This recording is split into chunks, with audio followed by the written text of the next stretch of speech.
Kaya po namin ginagatlaan yan mga boss, kasi gusto namin ni Foreman mas matibay yung, kahit plus door lang siya, matibay siya.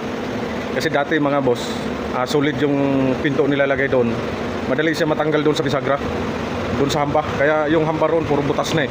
Kaya ang gagawin, papalitan yung hamba mga boss. Tapos swing door na rin siya mga bossing. Kaya nilagyan po namin ng gatlayan para kahit papano medyo matibay siya mga boss. Pwede rin naman hindi lagyan ng mga gatla mga boss, kung hindi naman alam mo, sa bahay lang, okay na po yun. Ito kasi mga bossing, binabangga din po kasi ng patient bed ito mga bossing. Nasa ER siya, so hindi maiwasan, hindi siya mababangga ng mga patient bed mga boss. Kaya kahit plus door siya, magaan, kasi kailangan magaan para hindi madali masira yung pinto mga bossing.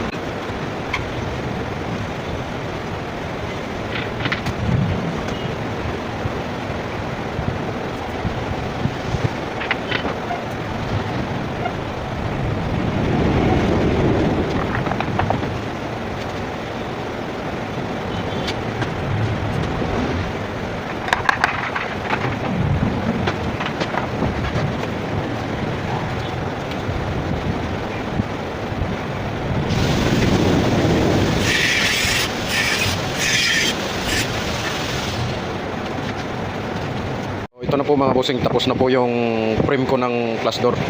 Yan po mga boss. Kaya po mayroon tong ganito mga boss, para po doon to sa may salamin.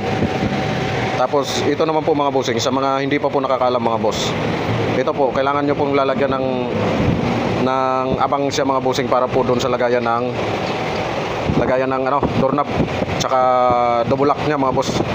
Hindi ko na po dilagyan doon sa kabila mga bossing, kasi hindi naman siya mababaliktad na yan, dahil kakapitan ko na yan siya dito ng pang swing door. Ito naman mga bossing, naka-abang po yan siya para po sa pagdilagyan ng swing door mga bossing, yung accessories niya. Ito mga boss, ito yung pinakabisagra niya mga bossing. Yan, para matibay po siya mga boss, kasi dito yan mga bossing nakalagay. Nakaganyan yan mga boss, para may patibay siya. Kaya nilagyan ko yan mga bossing.